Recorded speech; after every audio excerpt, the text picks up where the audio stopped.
Bonjour et bienvenue dans cette nouvelle édition des Sage SansCloud Talks. Aujourd'hui, nous allons parler de l'encaissement, mais surtout des délais de paiement. Nous recevons pour cela Mathias Helom, le CEO de Clearnox, partenaire expert dans tout ce qui est solution de recouvrement de créances. Mathias, bonjour. Bonjour Patrick. Alors Mathias, dans un premier temps, dites-nous un petit peu quels sont les enjeux pour les PME autour de ces fameux délais de paiement. Les enjeux sont importants puisque 91% des entreprises sont impactées par des retards de paiement. Ces retards de paiement représentent un peu plus de 50 milliards d'euros, donc c'est pas rien. Et 25% des faillites d'entreprises sont aujourd'hui dues à des retards de paiement. Donc facturer, c'est bien. Encaisser, c'est mieux, et encaisser dans les délais, c'est encore mieux. Alors on voit bien les enjeux, notamment en termes de trésorerie. Quels seraient les conseils que vous donneriez à ceux qui nous regardent? Les conseils sont simples. Tout d'abord, il faut bien suivre et il faut bien communiquer envers ses clients. Donc bien suivre son encours et bien communiquer sur l'intégralité de ses clients. Donc on a moins de chances finalement d'être payé en temps et en heure si on ne suit pas et on ne communique pas. Donc tout l'enjeu finalement, ça va être autour de cela. Donc je vais vous raconter une anecdote. Nous avions un client qui ne nous payait pas. Et donc on l'appelle, on est un petit peu surpris parce qu'on n'a pas reçu le paiement de la facture. Il me dit oui mais je l'ai mis sur le dossier LMD. Alors on lui dit mais ça veut dire quoi LMD? Laissez mûrir doucement. Donc vous voyez, on dit si vous pouvez le passer à payer en priorité, ça serait fort sympathique. Voilà. Donc tout le sujet, c'est comment on arrive à bien suivre ce sujet d'encours, à bien relancer avec les clients sans froisser les clients. Et pour ça, il faut un bon outil parce que ça reste très compliqué. Parlons maintenant de la solution. Qu'est-ce qu'on a en droit d'attendre d'une bonne solution de recouvrement de créances? Les attentes sont simples, c'est d'abord d'apporter une visibilité parfaite sur l'encours client, les sommes dues, les actions qui ont été menées, les actions à mener, les promesses de paiement que le client a pu formuler, les éventuels litiges.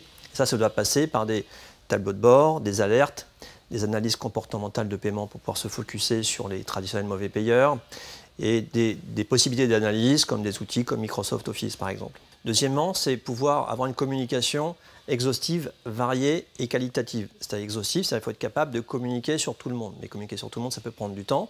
Donc il faut que les outils permettent de traiter finalement par des scénarios, faire de la relance en masse. Et sur ça, je suppose qu'il faut que ça soit adapté par rapport au type de client qu'on aura. Tout à fait, c'est-à-dire qu'on ne va pas relancer un grand compte comme on relance une entreprise de petite taille. Donc un grand compte, par exemple, on va dire, surtout on n'envoie aucun mail, aucun courrier, on va téléphoner.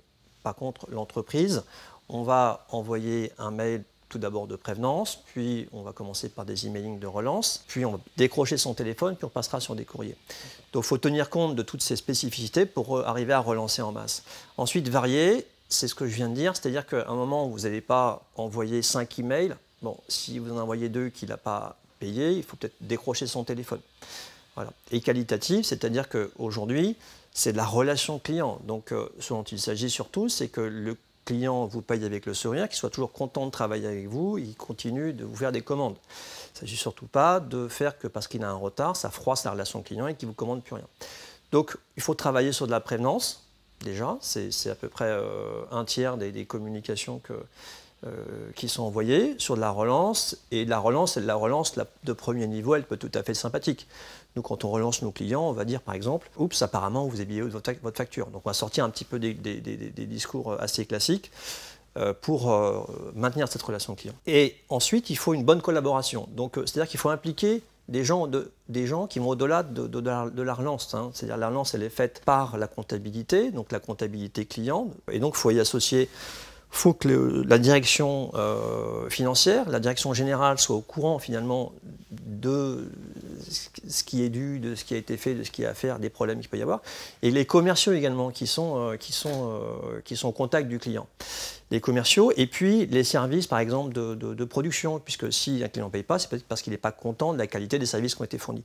Et donc si on respecte ces trois bénéfices de visibilité, de bonne visibilité, de bonne communication, de bonne collaboration, on multiplie les chances d'être payé plus rapidement. Et c'est ce qu'on doit attendre finalement d'une solution de gestion. Et cette solution de gestion, donc elle doit être simple, intuitive, elle doit être cloud, puisque la collaboration avec les commerciaux fait qu'on doit en fait se connecter par Internet très facilement. Et elle doit être surtout interconnectée avec la comptabilité. Puisque quand on va relancer des clients, c'est par rapport à un encours client, et cet encours, il est situé dans la comptabilité.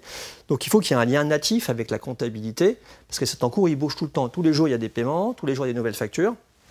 Et donc, si vous devez ressaisir ça en permanence, vous n'en sortez jamais. Histoire que tout le monde soit au même niveau d'information, en fait. Voilà, et que l'information finalement de relance, vous n'allez pas relancer le client avec des informations erronées. Donc, faut vraiment que tout le circuit, je dirais, de la facturation, des encaissements et de l'encours client soit bien issu de la comptabilité pour pouvoir relancer à bon escient. Donc, temps réel. Voilà, cette connexion, elle est très importante, elle doit être native. Alors on le voit, il s'agit d'une solution extrêmement performante. Quels sont les bénéfices que peut attendre l'entreprise en termes de valeur? Je dirais avant tout, c'est de la sérénité. Hein. C'est-à-dire qu'on sait que la trésorerie, c'est le nerf de la guerre. Donc y voir clair sur son encours et être assuré sur le paiement des créances à la date attendue, ça sécurise beaucoup quand même la gestion. Donc ça m'amène à parler d'une bonne gestion, c'est-à-dire que plutôt que de faire appel à des financements externes, puisque les clients ne payent pas en heure, déjà en essayant d'avoir une bonne gestion de l'entreprise avec des bons outils, et puis si jamais on manque d'argent pour financer l'exploitation, on peut avoir appel à des financements. Le troisième point, je dirais, c'est la relation client, c'est-à-dire que il est assez fréquent que des entreprises en fait relancent leurs clients une fois qu'il y a un retard important qui est constaté, et là tout le monde, voilà, la relation est totalement dégradée. Donc c'est la relation client, c'est-à-dire que tant que vous n'avez pas été payé, il faut toujours poursuivre finalement qualitativement sans froisser le client et faire qu'il vous paye avec le sourire, en temps et en heure. Voilà.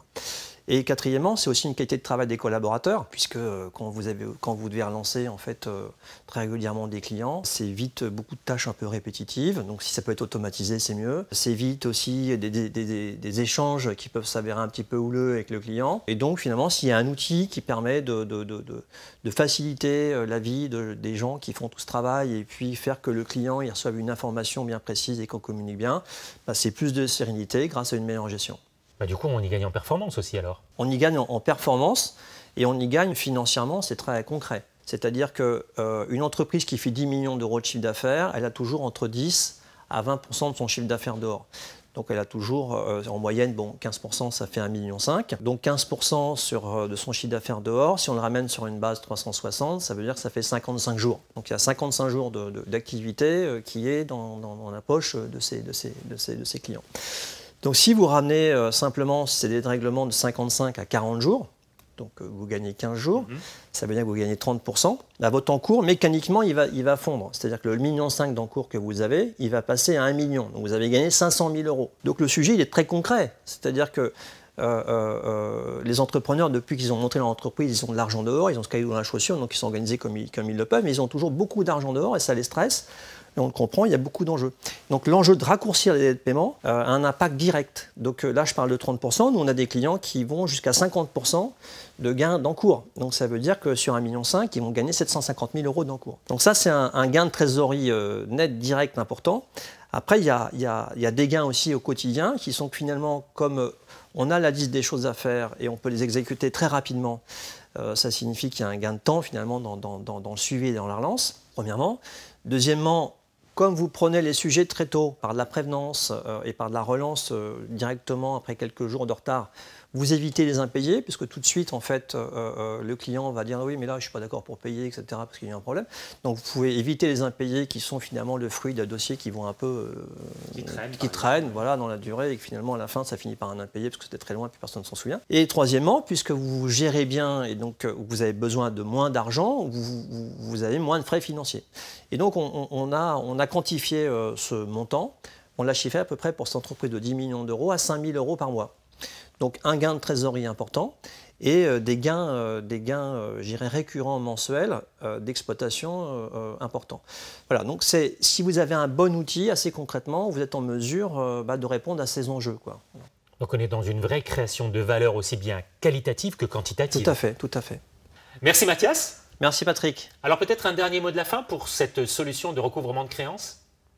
Facturer c'est bien, encaisser c'est mieux. Bravo. On le voit, c'est un véritable enjeu, un enjeu auquel répond Sage SansCloud, notamment avec sa solution Sage Recouvrement Créances. Nous, on se retrouve tout de suite sur les réseaux sociaux et à très bientôt pour une nouvelle édition des Sage SansCloud Talks.